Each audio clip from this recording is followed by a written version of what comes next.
My ride or die mouse for the past 5 years is this, but it's time for me to move on because I've finally found something better in almost every single way. This is the Logitech MX Master 3S, and I've absolutely loved this mouse, and you can probably tell already by how dirty it is that it actually gets a ton of use. A ton. The funny thing is, this isn't even the only one I own, or the second one. No, this is my third one. Yeah, I really love these mice. But over the past 6 months, I've been testing a ton of different mice to find one that replaces this one. So what did I like about this mouse, and why am I replacing it? And what will be my new go-to mouse? To me, the MX Master 3S is the ideal blend of productivity and ergonomics. With 2 scroll wheels, 1 vertical and 1 horizontal, you can navigate pages easily while also being able to scroll timelines in Premiere effortlessly. Not to mention the infinite scroll wheel with a push of a button. It just feels so seamless and satisfying. And the shape is perfect if you tend to get wrist or shoulder pain. It lets you hold your mouse in a more natural way, sort of like this instead of like this. Plus the battery life is insane. It can last up to 70 days without a charge. So why get rid of the perfect mouse? Well, it's not exactly perfect if I'm being honest. It's just the best option I found so far. And since the product hasn't been updated in 3 years, it's slowly falling behind the rest of the market, even though Logitech had a monster lead over everyone else. The mouse is great, but it's super heavy and it comes in at a whopping 141 grams. Way too heavy for gaming and way too heavy if you use it every single day. Plus you can hear the scroll wheel move.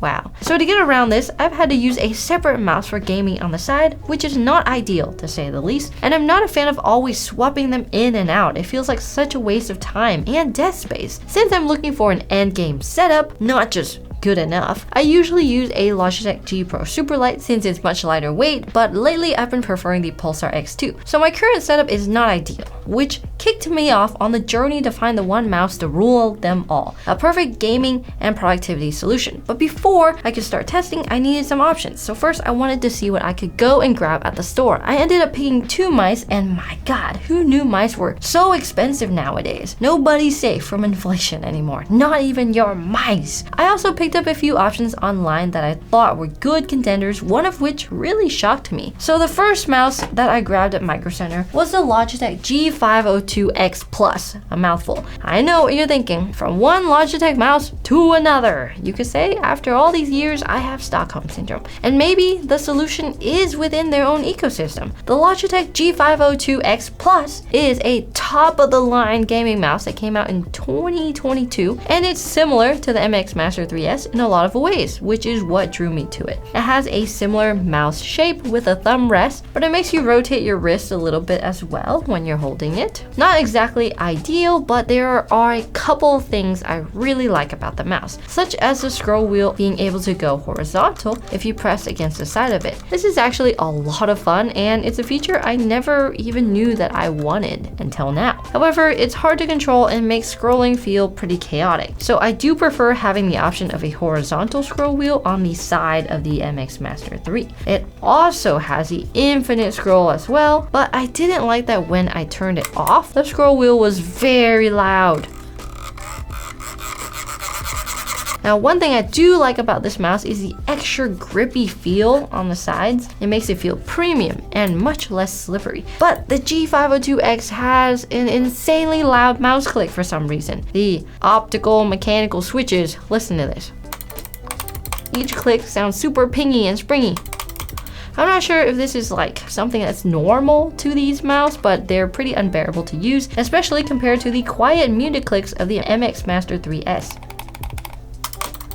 Plus, I feel like the G502X is super bloated. While the RGB is nice and having the extra buttons could be helpful, it's a lot more than I would ever use. All of these features come at the cost of one thing, the weight. This thing weighs 106 grams. Oh, did I mention the price? I picked this up for $130. I don't think it's a great replacement for my ride or die though. So next up is the other mouse I picked up at Micro Center. And instantly I realized it would fix a lot of the problems I had with the G502X, and it's the Razer Basilisk V3. Instantly, I liked a lot of the things better about this mouse. For one, it has the grippy material on the side, similar to the G502X, but it feels so much more textured and less rubbery, which I really like. It has the same features for the scroll wheel too. It has infinite scroll, also horizontal scroll, and it's such a great feature. I wish the MX Master 3 had it, but unfortunately, still no dedicated horizontal scroll wheel. And this one is a lot quieter than the G502X, both the mouse clicks and the scroll wheel. It's still not as quiet as the MX Master 3, but a lot better than the previous mouse. Oh, that mouse was unbearable.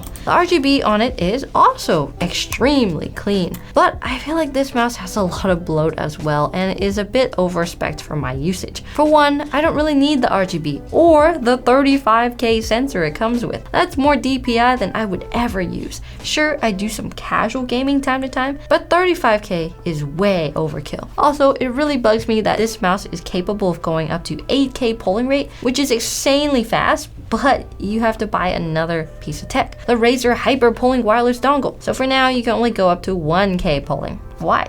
What? Keep in mind, this mouse is $130 and the full functionality is just gated by an upsell. While I like the mouse, I still think we can do better. So I picked up another mouse from an unlikely place, a company that actually surprised me a lot, since you may not even know them for mice at all. A company called Keychron. Yeah, the keyboard company. Or I guess now they do more stuff like mice, and their stuff is actually supposed to be really good. So I picked up two mice from them to check out, the Keychron M7 and the Keychron M6. And these are a lot cheaper than the other options I've tried, so I was super excited about this, but also skeptical at the same time, because how good could they be for half the price? So while I tried out the M7, I'll be honest, it felt very bare bones. While the other mice have nice textured finishes, this one is super plain and just a matte white. It's very smooth and honestly sort of cheap. The M7 is shaped very similarly to the Razer Basilisk and the G502, but it's way lighter at 65 grams. This weight is definitely better. It's half the weight of the MX Master 3S, and it feels like I'd be able to use it for work and gaming. It has a very nice sensor and goes up to 8K polling and 30K DPI if you go for the more expensive option. That's almost the Razer Basilisk. There's also a slightly cheaper version with 1K polling and 26K DPI depending on what you want, so it seemed really promising. But that's when I realized it lacked some of the features I really wanted, such as the infinite scroll and the horizontal scroll. While I like the mouse shape, it's just not quite the same as the MX Master 3S. There's no hump on it. But then I tried the other mouse from Keychron, and this one shocked me. It was eerily close and comes with the major upgrades I was looking for, all while being cheaper too, and that's the Keychron M6. Looking at it side by side with the MX Master 3S, the body shape is almost one for one. Granted, the mouse does feel a little bit smaller because the thumb flap, is that what it's called, the thumb flap? That sounds gross. The thumb rest is a little shorter and the butt of the mouse, man.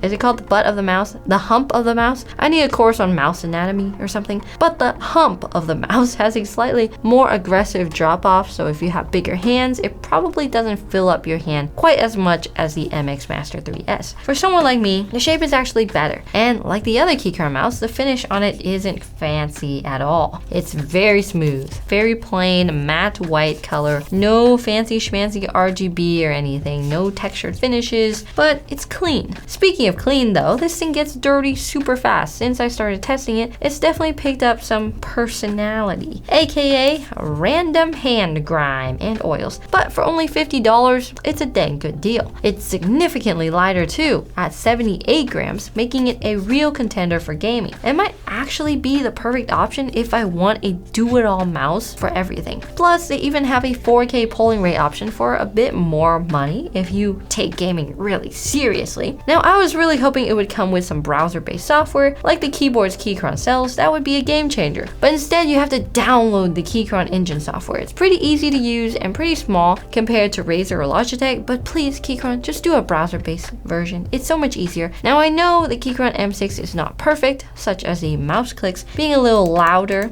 and the overall body and build quality feeling cheaper. Plus the battery life isn't quite as good as the MX Master 3, but you know what? It works when it's plugged in, which is a huge convenience. And the MX Master 3 doesn't do that. And for the price, I could buy 3 of these for one of these Logitech mice. So throughout all this testing, I realized that the gear you use daily makes a huge difference. And all the small improvements, they add up to be the big thing that actually matters. Finally, a mouse that bridges gaming and productivity in the closest way possible. So after using it for a week or so, I can confidently say this is my endgame mouse for now. Because the MX Master 3S came out in 2022 and they tend to update their product line every 3-ish years, so the new Logitech MX4 could be right around the corner, hopefully. And that could be the one I end up with, depending on how well Logitech nails it. But until then, the Keychron M6 is my go-to. Check out this video on the most popular mouse on Amazon right here. And if you want a review on this mouse, let me know down below.